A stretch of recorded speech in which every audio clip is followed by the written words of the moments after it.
We're All Things Unexplained. We're live tonight on YouTube. Welcome. Glad to have you. Here's Larry.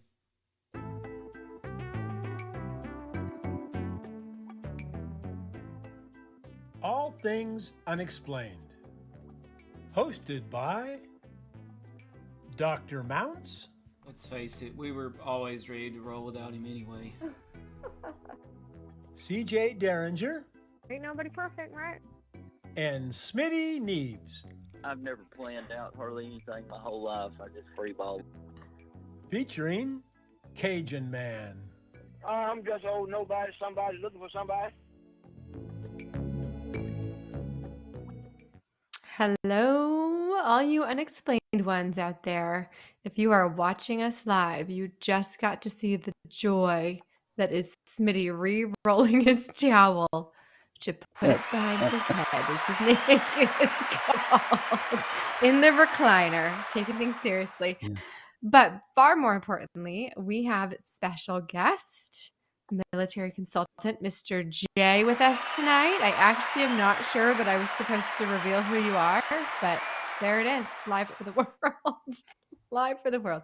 He's here to help us talk about a subject that is near and dear to my heart, maybe something that I know nothing about, even though I grew up with it, that I paid no attention to, even though it was in my backyard. We are talking about the Air Force, along with Northrop Grumman, unveiling the B-21 Raider. Do we have a sound effect for that? We should. Yes, we do. Oh, shoot. Okay. Anyways, this is a really, really important revelation for our military, for the future of warfare. But more importantly, it was unveiled in Palmdale, California. Palmdale, come back to me. Because we I got a need you and I UFO. love you, baby. Palmdale. You guys think I'm making that up, but that is from Afro Man, who Afro also lived in Man. Palmdale. And Palmdale is where I grew up. I lost my Should I job sing? today because I got home. So anyways, Should in I all sing seriousness. the Tupelo song? Yeah. I was No, gonna It is go to about work me today. in my town tonight. Okay. It's all Yeah. about my town. In all honesty, I did grow up in Palmdale, California, and also known as the Antelope Valley, or some people grew up in Lancaster or Courtsville or what have you. But the entire town was created for aerospace. So out there, you had Boeing, you had Northrop, you had Lockheed Martin, there's Edwards Air Force Base. Everywhere you go, you just see these giant hangars where military aircraft are being built. And I wish that I had super insider information about the B-21. But everybody that works on these projects are sworn to secrecy, and they take that very seriously. I've reached out to every single person that I know who has worked at Northrop, and it's a lot of people. And I got the same or close to the same response from everyone, which was, why don't you check out Northrop's website? Or, oh, I didn't work on that project. Or What I have project? nothing else to add. Yeah, what project? I'm not sure I know what you're speaking So of. some of that, I think, so we'll save for closed session. Truly, people just don't talk about what they do because they are not allowed to.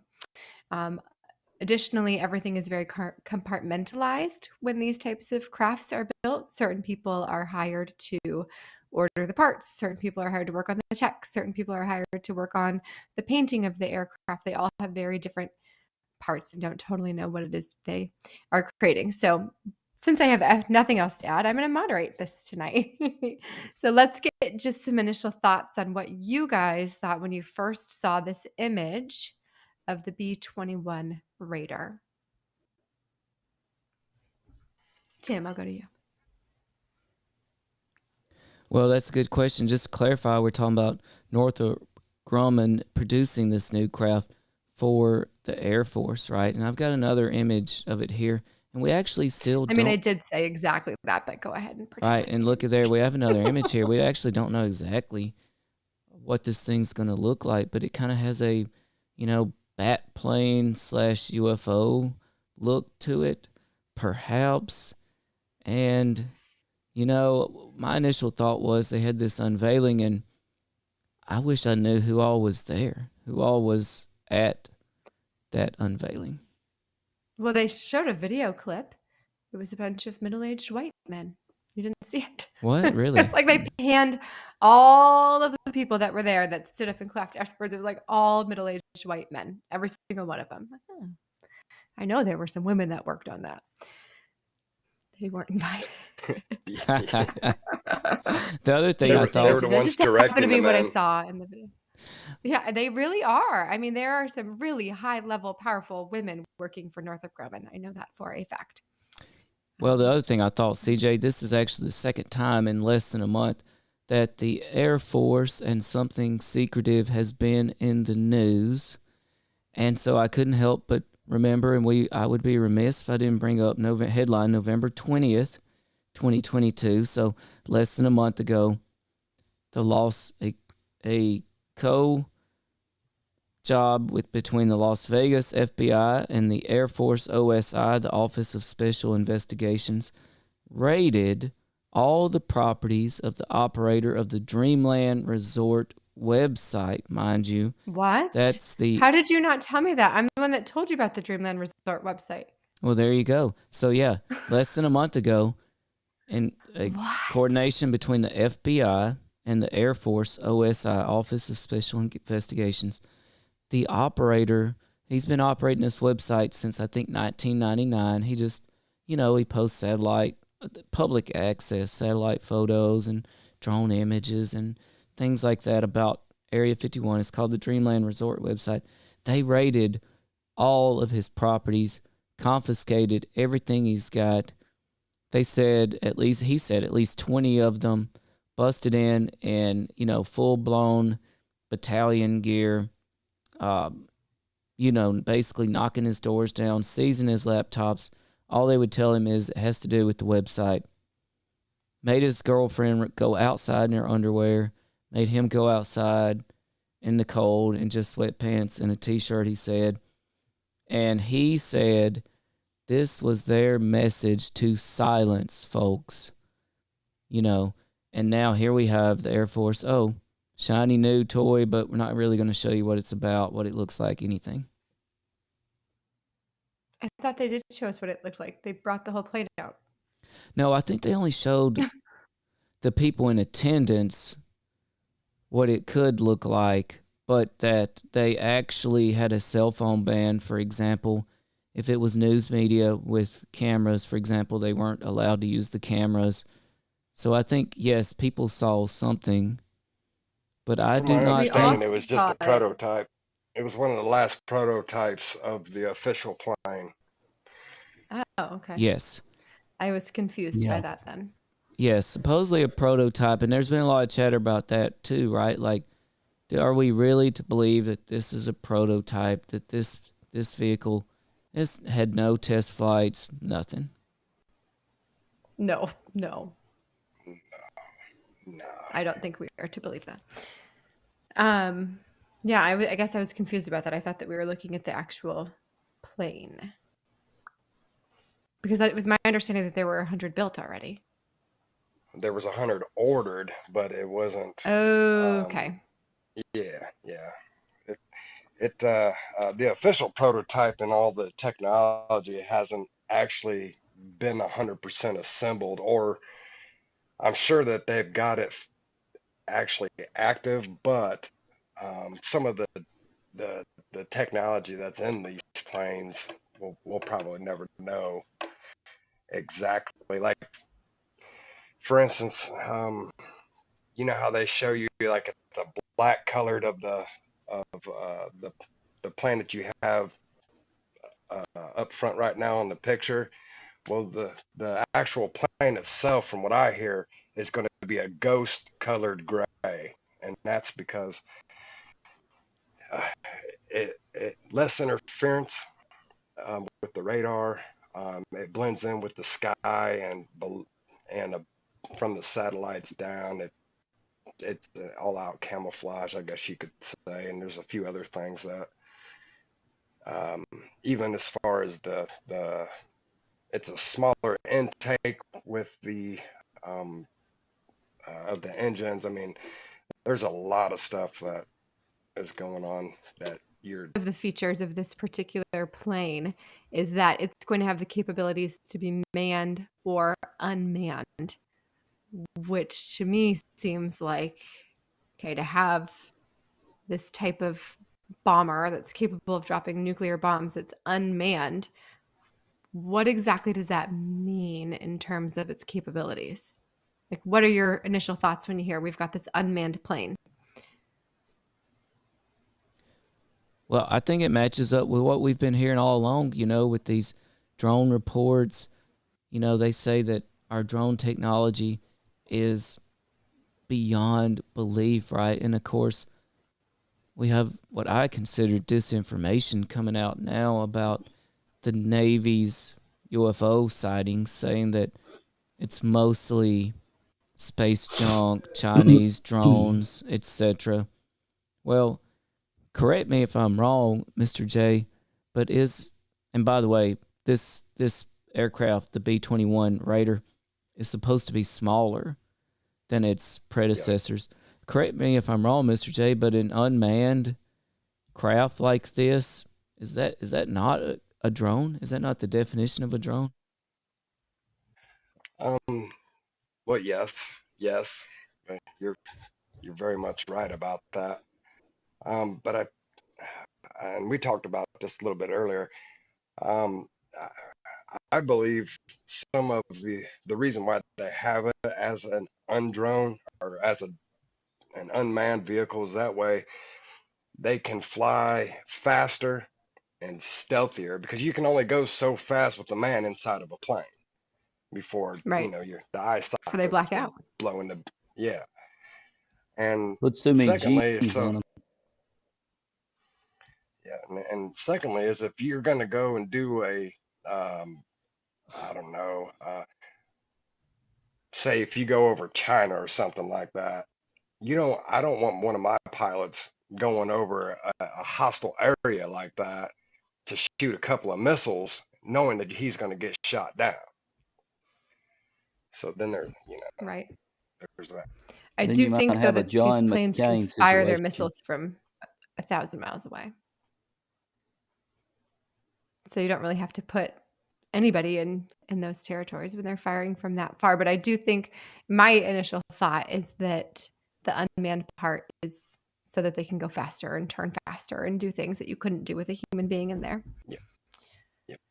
Well, I agree with Jay. I think too, part of it has to do with the liability of having your pilot shot down. Then you get in a situation like John McCain was in there in Vietnam, when he shot down and then tortured heavily. Well, yes. However, I guarantee you they care a whole lot more about that airplane than they do about the person inside of it. And that is because of the technology. They don't want that technology going into anybody else's hands. And because of the cost. Because each one of these suckers costs a whole lot of money to make. Yeah. And I don't think they're even being upfront about the cost. But do you guys have information about that? They said it was at roughly about $747 million for one plane. And I did some research. The B-2 bomber was in 1990 was $600 million. So if you figured, I'm thinking they're $1 billion aircrafts, $1.5 billion aircrafts easy.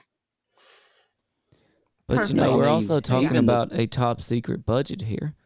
No one even knows what the budget is. It's almost like, what is the point of projecting a cost anyway? A fake number. Yeah, right. A cost implies that that's what something, would have been if you had to purchase said items, right? So I'm not sure exactly what this projected cost even means when we're talking about essentially an infinitely funded program. I'm pretty sure they just have what they want whenever they want it. Yeah, I agree with I that. mean, we've spared Quite no likely. expense for sure. Wasn't it in Iraq when we were shooting off Patriot missiles? They cost $250,000. It was somewhere around there, wasn't it, Jay? I believe so. So. You're Yeah. talking about spending $250,000 on something that's going to explode, and then you're shooting them like bottle rockets. So there's no telling how many millions of dollars were being exploded every day. So this really doesn't seem feasible. Only build this for $747 million, and it be the best technology we have. That doesn't make much sense. Right. So what do we know about the technology? Well, I know it from very little, from what I can understand, is that it can do a whole hell of a lot. Yeah. And I forget some of the terms that they were using, but it had something to do with the data cloud and pretty much just synchronizing with every um, I'm sorry, guys, I forgot Satellite what I and was going to say. Yes, like synchronizing with satellites? yes, ma'am. Oh yeah, they say it's going to be reliant on artificial intelligence, computer networking, data fusion, extremely low visibility. They said that maybe you could hear it, maybe, but you probably would never see it, right? Now, that makes me think of two things. First of all, our Navy has had confirmed sightings with unexplained aerial phenomenon. Well, that doesn't. So what are they seeing? If this new B-21 cannot basically be seen, what are they seeing? And then I want to give a recommendation here. I just rented a documentary on Amazon. It's called A Terror in the Sky. It's brand new. And basically, it's a group of military personnel and scientists, and they've gone to Catalina Island off the coast of California, where many of these UAP encounters were had by the Navy. And they rented a couple houses, and they set up military grade and top level grade equipment on the roofs of a couple of houses, right? And Avi Loeb, who was recently on with CJ and myself, he would be very proud of them because this was totally data driven. And sure enough, they captured film and data of unexplainable aerial phenomena. Well, and so again, I wonder, what exactly are they capturing? At first I thought, well, how many of these UFO sightings is something like the B-21 responsible for, the test of it? But then again, well, what are these things being captured on camera actually, when we're led to believe that, well, the B-21, they're not going to be able to see it on camera. It's too high tech, right? So what exactly are we collecting data of? A Terror in the Sky. You can rent it on Amazon. I mean, and Mr. J had his own UFO encounter. By the way, the B-21 is supposed to be able to completely disrupt supposedly all technology, perhaps on the ground. And Mr. J, I know you told me it reminded you kind of perhaps what happened in your own UAP encounter. Yes, sir. Yes, sir. It did. I mean, just the way how quiet it went over top of my house, and here we tried to record it on our phones and iPads and stuff, and it wouldn't record. And then the direct TV went out. I remember the Wi-Fi had gone out. It didn't just happen once or twice. It happened 3 times. And it was just a slow, really quiet. I could hear crickets. Wow. Yeah, they definitely have the ability to jam technology, that's for sure. And Smitty J, and I think we lost your sound for a second there. Mr. J, you still there? Yeah, I'm sorry, man. Yeah, I'm here. My Wi-Fi's not the best. They're out there again. Yeah, it could be. Jamming you up. You should actually go look outside right now. I'm not even kidding. Yeah. I blame AT&T. And of course, you might should blame ET instead of AT&T. Well, how do you think ET's phoning home? He's probably inside Big Hole Road over here and using this That's top right. secret AT&T facility to phone home. So, but I tell you, Smitty and I did a very popular episode one night on quantum computing. And I'm laughing because CJ was there. I think I don't remember, but Yeah, I was there. It was the longest night of my life. yeah. But the bottom line is, here we go. They're telling us that here we have a new B-21 Raider supposedly utilizing artificial intelligence, quantum computing. What's going on? I mean, I think anybody's guess. Well, there's two things. One, I had a friend whose uncle worked for the CIA. Of course, he couldn't say much about anything, but he did say this, and this goes to them saying this is new technology. Well, this might have existed for a long time, because he did tell her, he said, there are things that we have now that are new that we've had for years, and there are things that we've developed that we will not release to the public for years to come, because a lot of people can't handle those things. And, it's just like this information about UAPs. They're just now releasing a lot of stuff. The military's had these things for years and years and years. A lot of the sightings and encounters and those types of things. And two, when I think of artificial intelligence, I often think of Tim, because his intelligence is artificial.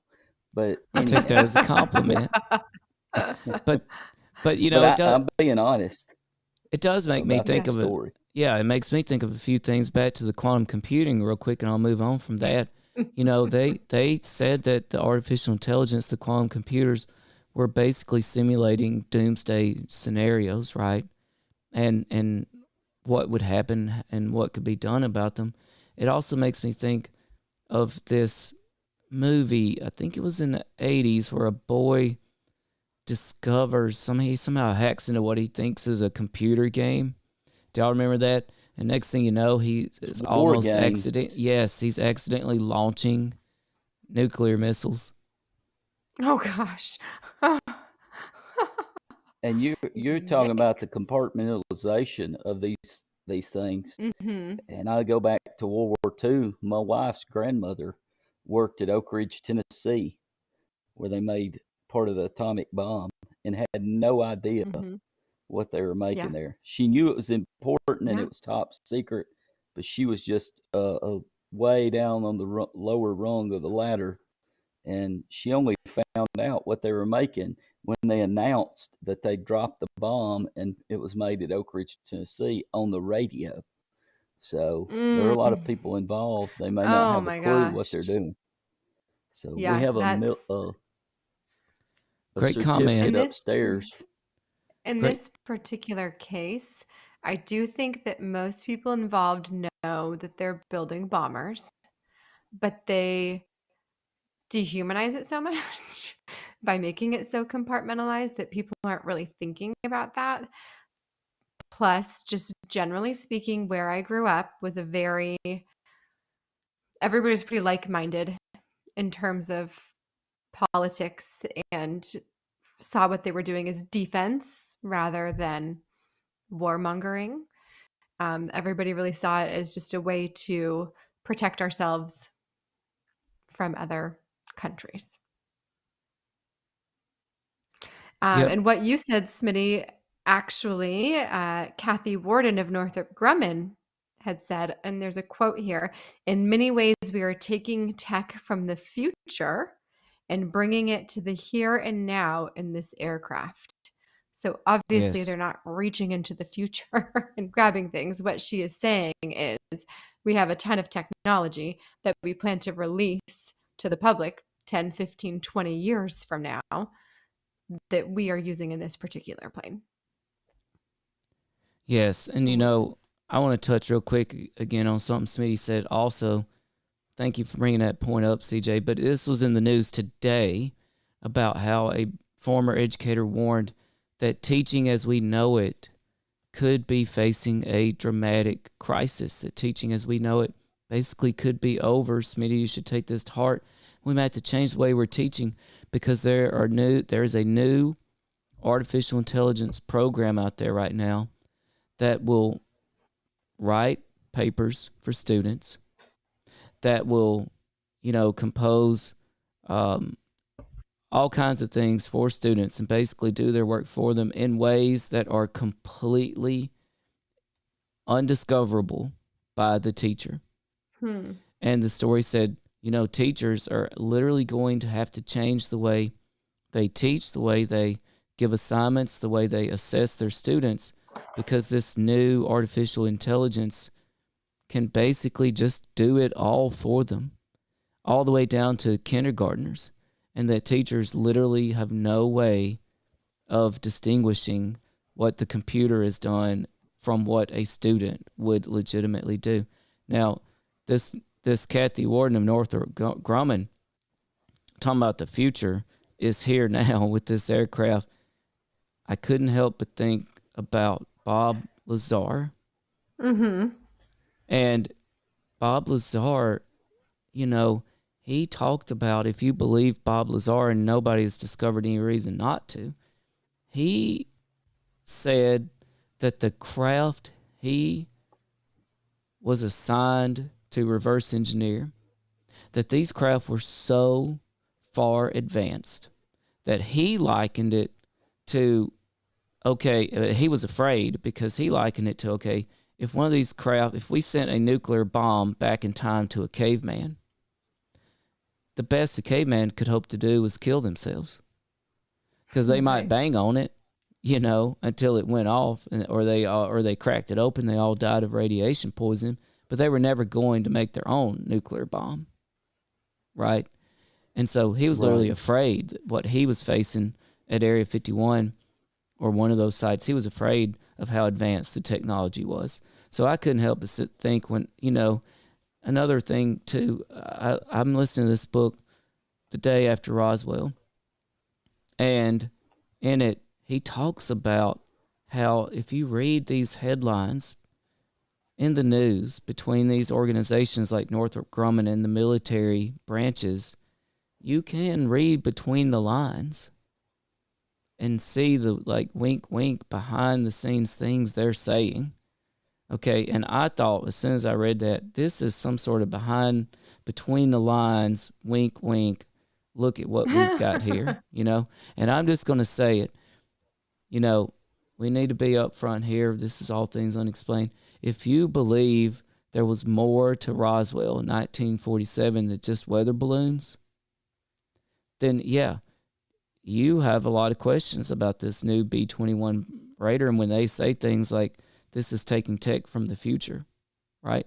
Like either Roswell was more than weather balloons or it wasn't. And if it was, and we did have a group of scientists, military tasked with reverse engineering alien technology, then yeah, Kathy Warden, that's a bit of an understatement. I think she might be saying from the future, as in Back to the Future, 1947. Totally. Well, back to the future of your discussion about teachers, it's time for a pop quiz. Who's ready? Does anybody know? So some of that, I think, sir, will save what makes a stealth bomber stealth?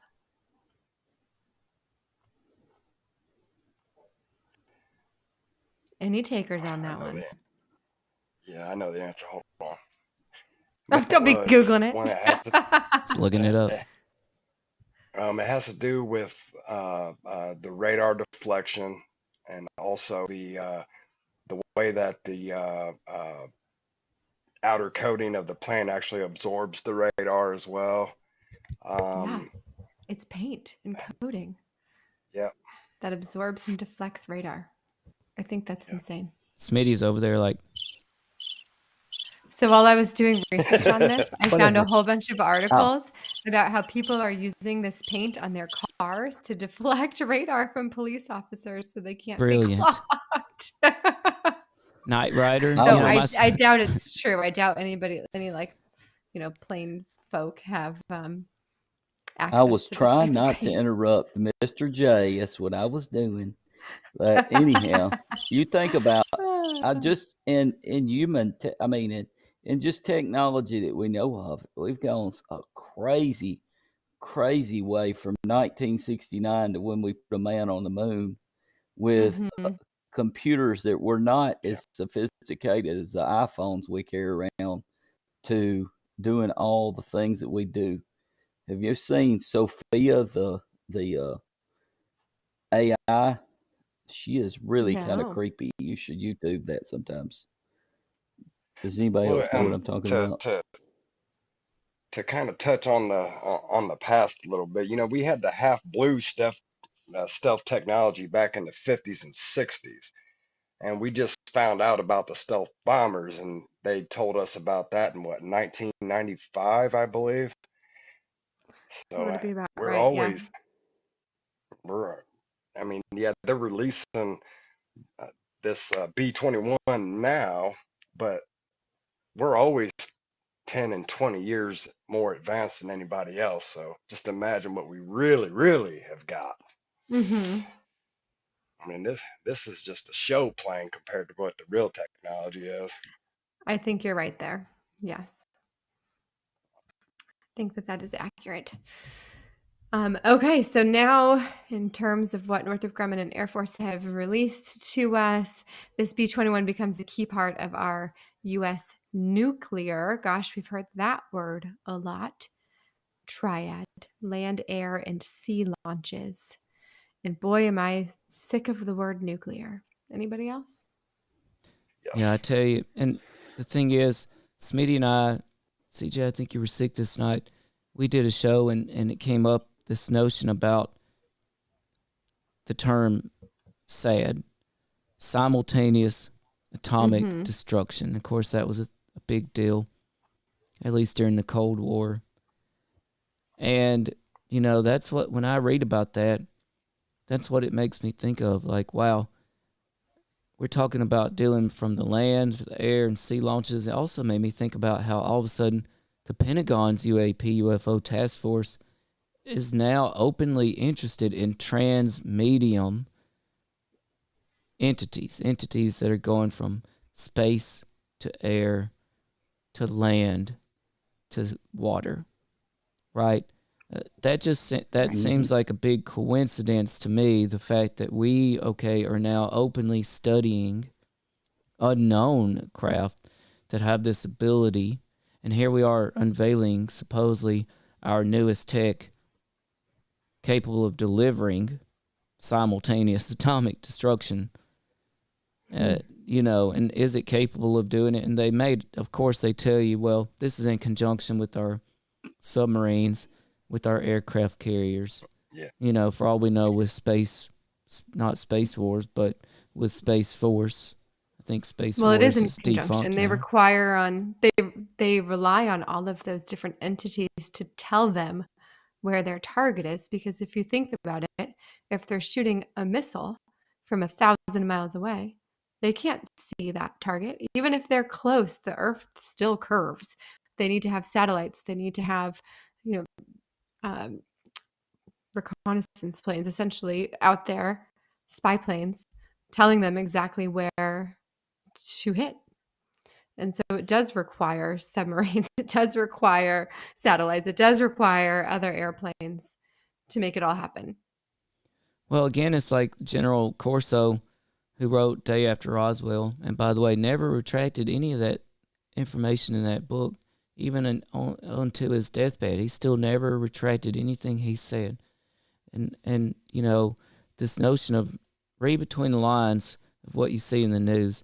And here we have people talking about the capabilities of this thing, and it makes you wonder, it just seems like there's something out there that is capable of trans-medium abilities, land, air, sea. Is this it? Like Mr. J said, this probably just is not even the tip of the iceberg, right, of what we are capable of. And what are the others capable of? China, what are they capable of? A lot. They're capable of a Yeah. lot, and so are we. I don't think that we're seeing nearly the technology that we're capable of. Also, what are we not being told, right? If you think Everything. about the reason, the purpose for us to have, let's just say, 100 of these unstoppable. Let me pull up this diagram. This is striking. Mr. J was good enough to send us this diagram. America's new $600 million, that's the estimate, B-21 Raider, and here 30,000 pounds plus of payload. I don't know how many nuclear weapons that is, but I'm going to guess it's a lot. So if you think about it, it's kind of scary. The reasons why we would need 100 nuclear capable, unstoppable, potentially transmedium, unmanned vehicles to deliver 30,000 pounds plus of payload. We just need one more than the other guy. But 200 more would be nice. They're worried about, China and Russia, but I mean, they could also be worried about something coming from the other side of the moon, True. That's a good point. Yeah, I mean, if you think about, okay, this is something that Northrop Grumman and the Air Force have been working on for over 6 years, costs billions of dollars. What do we really, as the public, know about it? We know that it could be manned or unmanned. We know that it could carry a certain number of things. We know that it's stealth. Okay. We don't know much. It can go a little faster than the stealth bomber. It's supposed to be able to hit any target anywhere in the world. We're not being told how. We're not being told what the technology is. Considering how big of an announcement this was, we know nothing. Well, I think it's safe to assume that they have at least tested prototypes of this. They talked about virtual test. I don't think anybody believes that this thing has only been tested virtually, but it is safe to assume it's been tested at least with prototypes. Now these prototypes, it's also safe to assume, are much smaller. I believe I even read that somewhere than what the actual plane itself would be. I just wonder how many UAP, UFO reports are such prototypes responsible for? Right. Well, too, they said that the wings, especially the wings, are more set back on the airplane. One that for more maneuverability, it's able to move faster because it's less drag because you don't have the wings farther out. So it's got the capability to go fast and maneuver really quickly in the air. Well, it looks super aerodynamic, just the build of it, to me. It's very aerodynamic. By the way, a B-52 payload was 70,000 pounds. So this payload, I think, is smaller so it can move faster, more than likely. That's a good point. Because when you drop something... Right, who knows what our nuclear technology has evolved into? Yeah. Well, let's just say, for instance, they wanted to drop a nuclear bomb out of this particular aircraft. They would have to be moving in order for them to get out of the blast radius. If it was even possible, they would have to be moving at super high rate of speed. You just look at what happened in Nagasaki and Hiroshima. They were able to escape that blast radius because it wasn't anywhere near what a nuclear weapon would be. And even though it was huge blast radius, but a nuclear weapon would be much more or much larger than obviously an atomic bomb. It just doesn't look that different than the B-2 bomber to me. I'm sure there's a ton of people in aerospace that are gasping right now that I just said that. But other than the back end, it doesn't look terribly different to me. But I suppose in order to be aerodynamic, there's got to be a lot of similarities. If you So look much at goes into the building these things.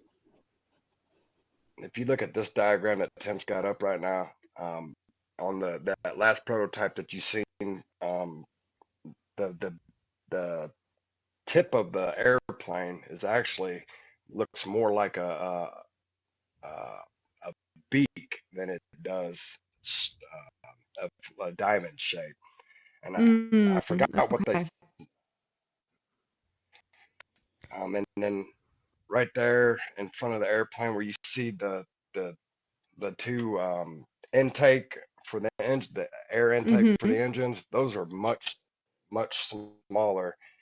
And the reason for that is too is they're trying not to cast any type of shadows, anything that can be picked up on radar whatsoever. Right. That's why everything is so much smaller and compact. Gotcha. Because, yeah, you can't paint. You can't put paint on the engines. I mean. Right. That's a great point. And I was actually reading about the exhaust, that they really try to hide the exhaust of these things until the very last second because, you know, the Newton's laws of physics, right? Basically, these jets, these planes cannot be propelled in one direction without exhaust. In the other direction, exhaust, which, by the way, gives off heat signatures and other detectable data, right? So they really try to hide that. Astronomy class is making so much more sense right now with my teacher in a children's helmet and a red wagon and a fire extinguisher shooting him across the room. Well, and this raises a lot of questions.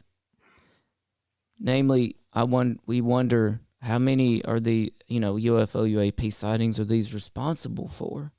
But, okay, a lot of these military encounters, they're saying, these things are defying the laws of physics, and one of the things they mean is changing directions or accelerating with no detectable means of doing so.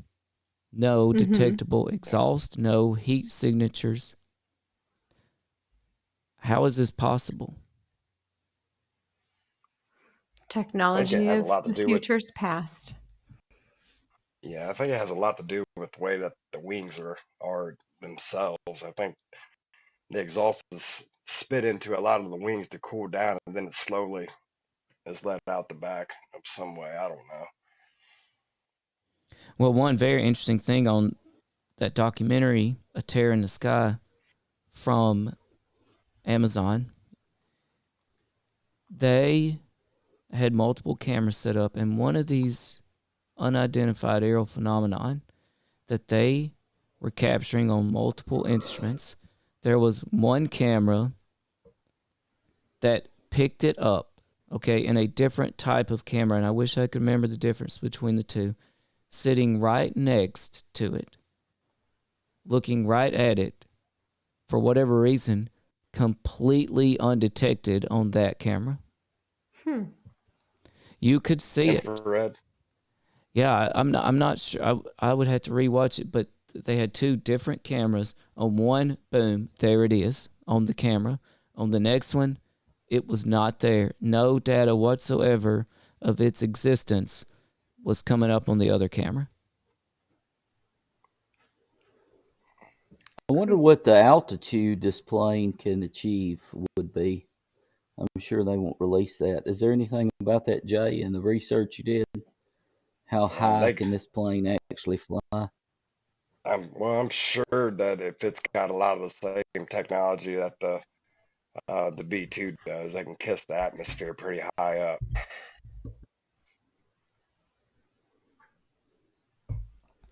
So a little insider knowledge about Jay, I'm sorry. I swear I'm not cutting you off. I think your audio just keeps going out. Yes. You still there? Yeah, it's my Wi-Fi. I apologize. Oh, sorry. Anyways, I was saying Palmdale is in Los Angeles County, And there are some very, very strict regulations about painting and paint and how you can dispose of paint. And so many, many members of my family worked on the B-2 bomber. And after it was unveiled, they were allowed to reveal some information, but they used to have to transport the B-2 bomber at night on nights that there was no moon. And they would cover it and change the shape of it. And then they would drive it to Kern County, where there weren't as many laws about paint, and paint it there. And then they would bring it back. Wow. Yeah. I'm certain that the laws in Los Angeles County are probably the same or even stricter now. I think, as you mentioned, that was back in the 90s when the B-2 bomber came out. And so and it might have been that they were transporting it in parts, they like large parts of the plane down there and changing the shape of it. But that story really stuck with me when I heard that. Nothing to see here. I mean, can you imagine seeing this covered thing going down the road? And I mean, yeah. They're not I mean, the only people that would be traveling this stretch of area in the middle of the night is like your well-worn travelers or people that drive trucks and things like that. You wouldn't have gotten too many just regular people out on the road at 3:00 in the morning. But can you imagine that's your job? Like, oh, I got to load this thing up and drive it 3 a.m. when there's no moon. That would be awesome. if You asked me. Well, let's go. You know, speaking of the paint and the detectability and the exhaust, it just kept running through my head. What are the odds that this technology powered by artificial intelligence, quantum computing, who knows what, nanoparticles, what are the odds it is capable of sending out some sort of holographic type of drones? Can you be more specific? What do you mean by that? Yeah, so just holographic images of craft, of drones. Let's call it distractions. Just throw off. Okay. Yeah, right. They're not even real, right? Like all of these leaked videos of UAP encounters by the military have so far been from the Navy. And to me, this is telling. And here we have this news of the new B-21 Raider coming from the Air Force. Oh, look at what we've got at the Air Force. By the way, we never have a UAP encounter. What? Yeah. Would the Air Force test their new toys unbeknownst to other military branches? Oh, and by the way, Absolutely. unbeknownst to commercial airlines? Yeah, I think that so they're different branches of the same government. Of course, our government wants to make sure that if we have technology that's the best of the best, that our best can figure it out. Just like that story we heard that your hairstylist told you of her brother on the Navy ship, and all of a sudden all these drones surrounded it and shut down all of their tech, jammed all of their technology. And it was his job to get his ship back online, and how stressful that was.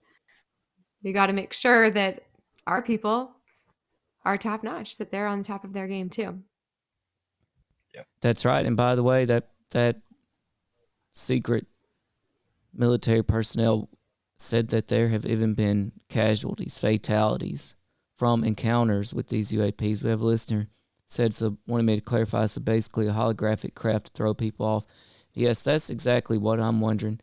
If we're dealing with such a futuristic, capable vehicle controlled by artificial intelligence, and it's the Air Force's, would the Air Force test these things against our own military, against our own commercial airlines?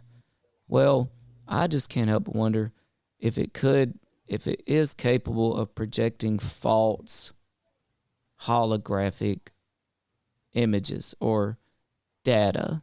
Let's just say data, right? Things showing up on radar, perhaps invisible to the eye, things showing up on thermal But of course, they would have no fear about any mid-air collisions from such things because there would be no mid-air collisions, right? But they themselves would be collecting data. I mean, I think that they're working majorly with laser technology. So, well, yeah, I would believe that a hologram of some sort. But I would also think that they're working on laser technology, hologram technology, what have you, to interfere with adversaries' technology as well. Oh, yeah, just look at what these drone swarms are capable of doing.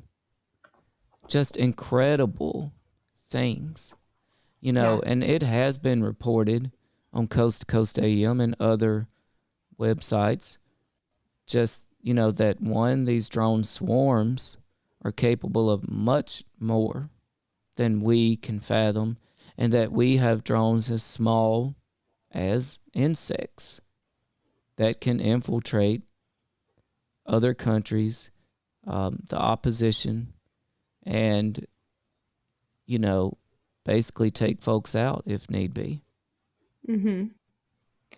What if There's been reports of that, Iron Man? And there's been reports of that actually happening, Tim, in China. They one of the political leaders of some sort,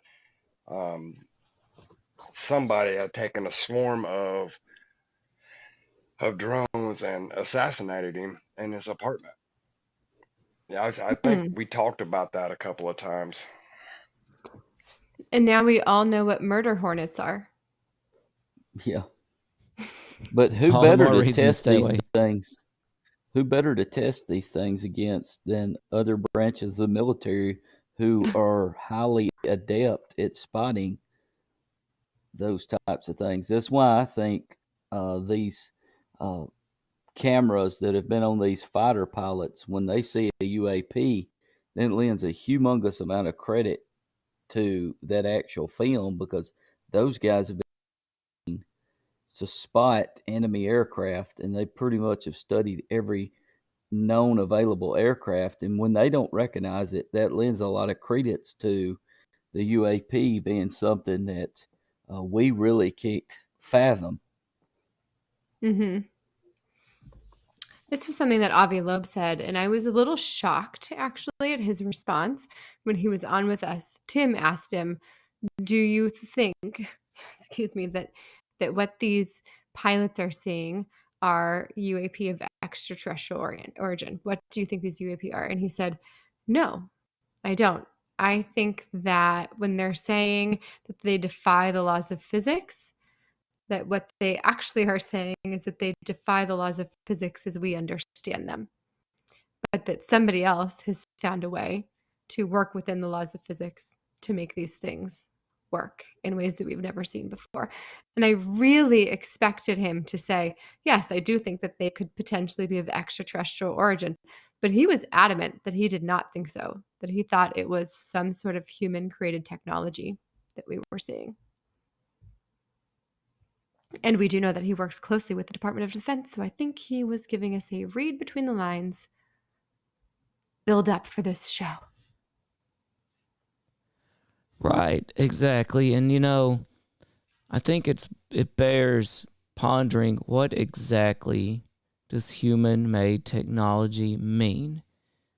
If you buy into Roswell being more than just weather balloons, if you buy into the possibility that, yes, Bob Lazar was tasked with reverse engineering alien technology, and let's be clear by what that means. It means figuring out how this UFO worked so that we could apply it towards our own military objectives. And by the way, that began a long time ago. Of course, Roswell was 1947.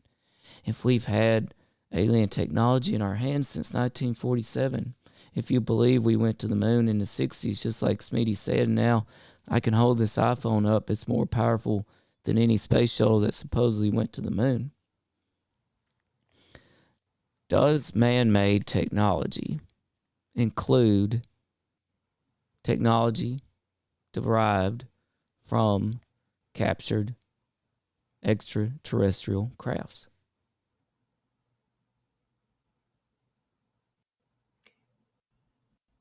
If the extraterrestrial craft is actually from a former ancient civilization of humans that was far more technologically advanced and created these things before they were wiped off the face of the earth, and now it's coming back to us, then yes. Well, and I'll give you another great thing, and I really want to do a show on this sometime. One thing that General Corso pointed out in Day After Roswell, and this was very specific. And so when he pointed it out, I thought this is great, but also shocking. I'm like, if I hone in on this and do a little bit of research, I can easily disprove what he's saying here. And General Corso said one of the things we first reverse engineered after Roswell was night vision goggles. And I thought, you know what? That is going to be so easy to discredit. And I began digging. And I want to know who invented night vision goggles. Where did it come from? The technology. And you know what I quickly discovered? I'm not discrediting General Corso anytime soon. Because I challenge you to discover the origins of night vision goggles. I'll just say this, so far as we know, they were invented by the entity that took possession of whatever crashed in Roswell, New Mexico, 1947. That is the United States Army. Not one person, not one mind. Night vision goggle technology, night vision came from your United States Army, and that is as far as you will get, I promise you. Well, as per our usual, we've left our listeners with far more questions than answers, but we might have listeners out there that have answers for us. So if anybody knows anything about the B-21 or about the Air Force or about future technology or past technology or Roswell or night vision goggles, we hope that you will comment or drop us a line. You can visit our website at allthings-unexplained.com. Before we go, any last minute thoughts on the B-21? Smitty, I'm coming to you.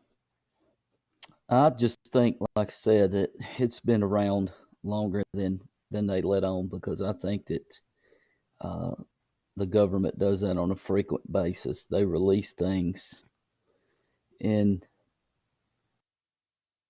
then they don't release it public because of the consequences that might ensue because of that. You know, and another release of this may be, as we often did during the Cold War, we release knowledge of these weapons that we have to discourage other attacks from outside sources on the United States of America. And, right. That's what we did during the whole arms race during the Cold War. Feels like we're in the Cold War again, doesn't it? And Mr. J, do you think the B-21 is as big of a deal as they're making it out to be, or do you think that they are trying to pull the wool over our eyes and distract us from what they're really working on?